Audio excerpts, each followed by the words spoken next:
So how do you feel about what they're doing with Doge now? And if you were an advisor at the highest level, maybe even leading the charge, what else would you go after next?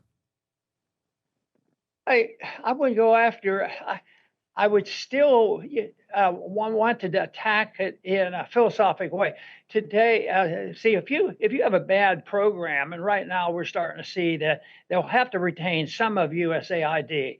And it's the principle: if you permit something, just 10% of what you think is, that's the seed, and it'll grow. If the Congress has an argument. Should this budget be $100 billion or $90 billion? And they said for 95, that's not progress. That's endorsing 100% of the principle that they should be involved in either, some type of social program that's helping the very wealthy, the pharmaceuticals or the military industrial complex. So once you commit to that principle, then we're in trouble. But if you're looking for one item, I go back to the item that motivated me to get involved in the details of it, and I would think that if you didn't have this privilege of the very few people who are involved to be able to create the worldwide reserve currency, the dollar, and that would be our Federal Reserve.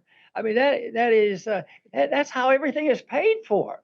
And that is the most immoral thing in the world because it's a debt. I mean, it's a tax. It's just a tax. It's a wicked tax on the middle class and the poor because they print the money, devalue the currency, and that is a tax on the people. And they try to balance this. And we just had a meeting this week with the Fed, and they talk about technicality, this and that and that. And none of that is possible. You can't know those things in economics. So I just get a biggest charge or disgust too with all the talk about what should interest rates be. Ron, what would you do? What would you do to interest rate? Well, I wouldn't try to decide because the interest rate is so important. It tells you the price of money and whether the activities that the people are participating in are wise decisions or not.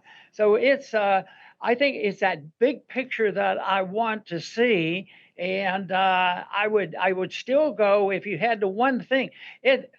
Some people ask me this, and I'll say, well, let's change one law. The Federal Reserve cannot buy government debt, and because they buy the debt, there's a guarantee, and we're wealthy and all that. But I also recognize that if I was there and I were there and I did that, and no more government purchase of debt, you better be prepared because that would probably cause a civil war.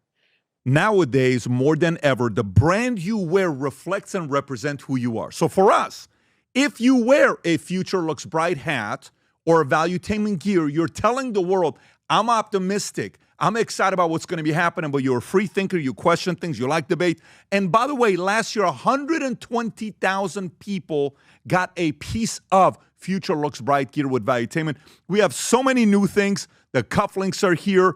New Future Looks Bright. This is my favorite, the green one. Just yesterday, somebody placed an order for 100 of these. If you watch the PBD podcast, you got a bunch to choose from. White ones, black ones.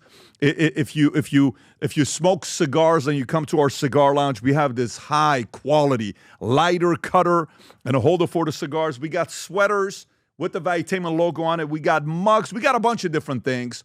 But if you believe the future looks bright, if you follow our content and what we represent with Valuetainment, with PBD Podcast, go to vtmerch.com. And by the way, if you order right now, there's going to be a special VT gift inside just for you. So again, go to vtmerch.com, place your order, tell the world that you believe the future looks bright. If you enjoyed this video, you want to watch more videos like this, click here. And if you want to watch the entire podcast, click here.